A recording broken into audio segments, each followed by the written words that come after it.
যে সৌদি আরব অনেক ভালো ভালো একটা কোম্পানির ভিসা আছে। ভাবলাম যে মামা হয়তো সত্য কথাই বলতেছে, যা মানে বলার ভাষা নেই। এত পরিস্থিতি খুব খারাপ এই মেন্টাল।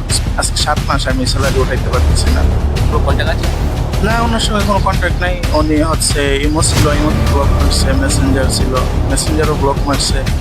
এক কথায় সৌদি আরব না আসাই ভালো। সৌদি আরব আসার এই দরকার নাই। সৌদি আরব না এসে দেশে বিক্রি করে রাখা, তাও সৌদি আরব না আসে। সৌদি আরব আগের মতো না, একসময় অনেক ভালো ছিল। দেখছেন যে আপনি ঢাকায় এয়ারপোর্ট থেকে যখন বিমানে উঠবেন মনে করবেন যে ওরা শেষ। যারা নিজের ফ্যামিলি ছেড়ে দেশ ছেড়ে বিদেশে কাজের জন্য যায় তাদের লাইফ কেমন হয়, এতে যদি আপনার কোনো ইন্টারেস্ট না থাকে তাহলে এই ভিডিওটা আপনার জন্য না। ভিডিওটি দেখার জন্য অনেক অনেক ধন্যবাদ, শুভেচ্ছা, অভিনন্দন। আজ আমরা কথা বলবো বাংলাদেশি এক ভাইয়ের সঙ্গে। এখানেই বলে রাখি, আজকের এই ভিডিওটা খুবই হেল্পফুল হতে চলেছে, বিশেষ করে বাংলাদেশ থেকে যেসব ভাইয়েরা সৌদি আরবে কাজে আসার জন্য ভাবছে। আমার ভিডিওগুলোর উদ্দেশ্যই অ্যাকচুয়ালি যেসব ভাইয়েরা দেশ ছেড়ে সৌদি আরবে কাজে আসার জন্য ভাবছে তাদেরকেই কিছু কিছু ব্যাপারে সাবধান করা। আমার মনে হয় এই ভাইটার কথাগুলো বাংলাদেশ থেকে যেসব ভাইয়েরা আসবে ভাবছে সৌদি আরবে, তাদেরকে একবার শোনা উচিত। তো চলুন আর বেশি কথা বলে সময় নষ্ট না করে ভিডিওটা সরাসরি শুরু করা যাক। সব থেকে প্রথম শুরু করবো ভাইয়ের নাম থেকে। ভাই, আপনার নাম কি? আমার নাম মোহাম্মদ হাফিজুল্লাহ।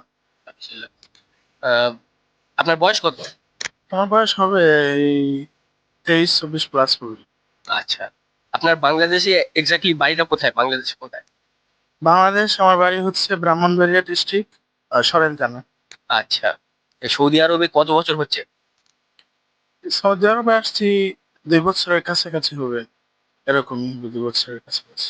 আচ্ছা আচ্ছা, আপনি সৌদি আরবে যখন এসেছিলেন, মানে আপনার কি চেনা পরিচিত কারোর সঙ্গে এসেছিলেন, নাকি নিজের আগ্রহেতে অন্য কারো অচেনা মানুষের সঙ্গে এসেছিলেন? চেনা পরিচিত বলতে আমাদের গ্রামের পাশেরই আরেকটা গ্রাম হচ্ছে, সম্পর্কে দূর সম্পর্কের মামা লাগে। চেনা পরিচিত মানুষ দিয়ে ওই মামার কাছে যাওয়া।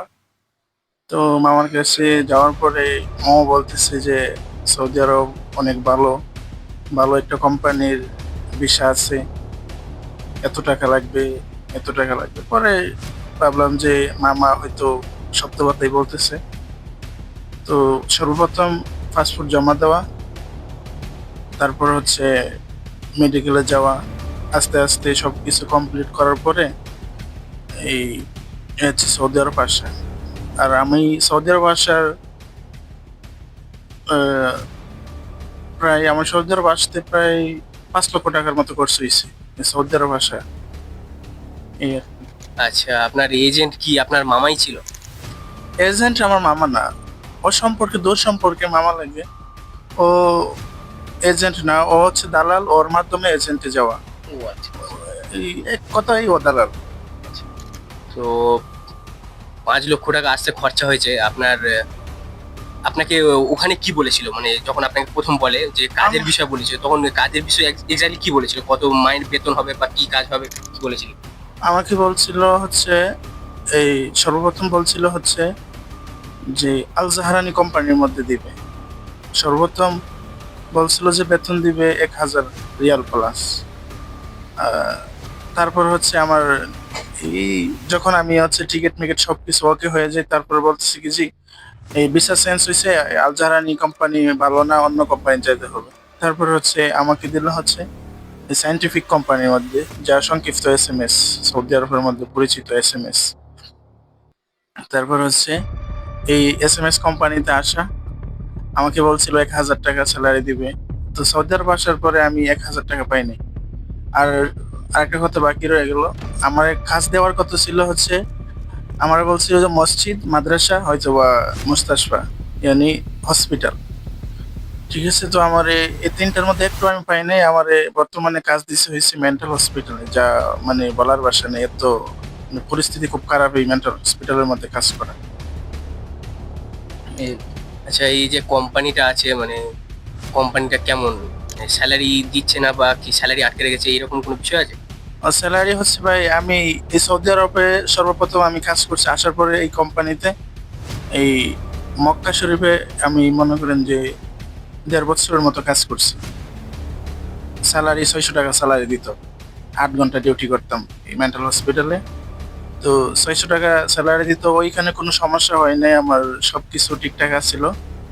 তো ওইখানে হচ্ছে এগ্রিমেন্ট শেষ হওয়ার পরে এখন হচ্ছে সৌদি আরব আর একটা ডিস্ট্রিক্ট যার নাম হাফার আল বাতান, এখানে আমার হচ্ছে ট্রান্সফার করছে। এখানে আসার পরে হচ্ছে আমার আজকে 8 মাস রানিং চলতেছে হাফার আল বাতান। 8 মাসের ভিতরে আমি 1 মাস স্যালারি উঠাইতে পারছিলাম, আজকে 7 মাস আমি স্যালারি উঠাইতে পারতেছি না।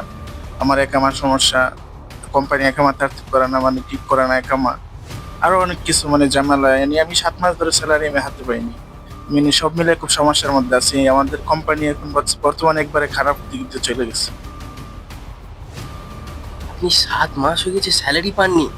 মানে আপনার মানে চলছে কি করে তাহলে? আমি আশ্চর্য হয়ে যাচ্ছি।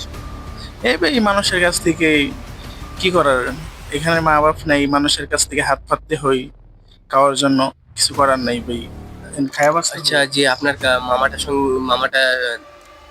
সঙ্গে আপনার কথা হয়েছিল, দালাল উনি ওনার সঙ্গে এখনো কন্ট্যাক্ট আছে?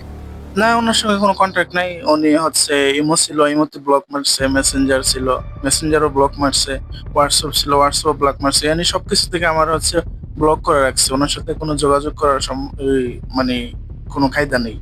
ঠিক আছে, ইনশাল্লাহ দেখে দেশে যদি যাই করার সময় তার সাথে দেখা হবে ইনশাল্লাহ। ইনশাআল্লাহ। আচ্ছা, এই মুহূর্তে এই এই সময় বাংলাদেশ থেকে যেসব ভাইয়েরা মানে সৌদিতে আসার কথা ভাবছে, তাদেরকে মানে আপনি নিজের এর থেকে মানে কোন ব্যাপারটা বিশেষ করে সাবধান করবেন, সাবধান করতে চাইবেন? আমি বলতে চাচ্ছি যারা বাংলাদেশ থেকে সৌদি আরব নতুন আসতে চাচ্ছে, তারা এক কথায় সৌদি আরব না আসাই ভালো। সৌদি আরব আসাচ্ছে বাংলাদেশে যদি যে 5 লক্ষ টাকাতে সৌদি আরব আসবে, মিনিমাম তো 5 লক্ষ টাকা লাগবেই। 5 লক্ষ টাকা দিয়ে সৌদি আরব আসবে, এই 5 লক্ষ টাকাতে দেশে হয়তো যে কোনো ছোটখাটো একটা ব্যবসা করুক, অথবা ব্যবসা না করতে পারলে সৌদি আরব আসারই দরকার নাই। সৌদি আরব না এসে দেশে ভিক্ষা করে রাখা, তাও সৌদি আরব না আসুক। সৌদি আরব আগের মতো নাই, একসময় অনেক ভালো ছিল, কিন্তু এখন সৌদি আরব আর আগের মতো নাই, সৌদির মানুষও আগের মতো নেই। ঠিক আছে, এখন সৌদি আরব একবারে মানে খারাপ পর্যায়ে, মানে একবারে বাদ হয়ে গেছে সৌদি আরব, সেম সেম দুবাইয়ের মতো হয়ে গেছে। দুবাই আসছে কি ভালো আছে, সৌদি আরব যে অবস্থা। শুনে খুবই খারাপ লাগছে ভাইরা, আপনারা খুবই সাবধানে।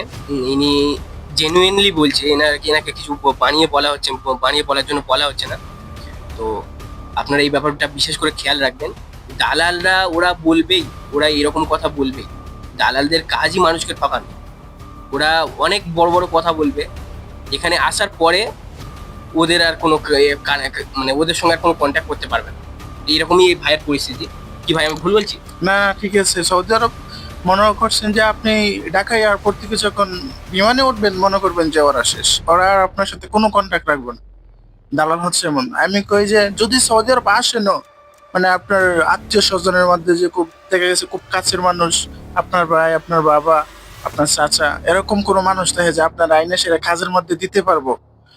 আর যদিও আসেন 1,000 টাকার স্যালারি নিচে আসবেন না, আসলে 1,000 টাকা ওর উপরে আসবেন। আর আমার কি কথা, সৌদি আরব না আসাই উত্তম, বেটার সব থেকে এই কথা। আচ্ছা, যারা ভিডিওটা দেখার পরেও বিদেশে আসতে চায়, ধরো কারোর মাইন্ড চেঞ্জ হয়ে গেল যে সৌদি আরবে যাবে না, আপনার নিজের ওপিনিয়ন কি? আপনি কোন দেশটাকে সাজেস্ট করবেন সৌদি আরবের থেকে? মানে বিশেষ করে যখন কম সময়ে বেশি টাকা উপার্জন করার কথা চলে, হ্যাঁ, আপনি নিজের থেকে কোন দেশটাকেই সাপোর্ট করবেন, মানে সাজেস্ট করবেন দর্শকদেরকে? আমি মানে প্রবাসে আসার কথা কাউকে বলবো না, প্রবাসে না আসাই সবচেয়ে ভালো।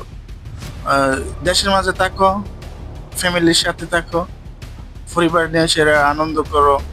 বাইরে আসলে ভাই একবারে সেম সেম এতিমের মতো, কেউ নাই।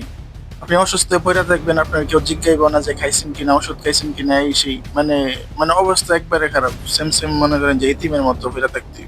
বিদেশ কেউ নাই ভাই। আমি সৌদি আরব আসার পরে, এই হাফের বাদন আসার পরে 1 লাখ 7 দিন আমি অসুস্থ ছিলাম। মানে মানে মানুষ মরে যে লেগে যেরকম সিস্টেম হয়ে যায়, মনে করেন যে মানুষ এক কথা মানুষের সরফত হলে যেমন হয়, আমি এমন হয়ে গেছিলাম।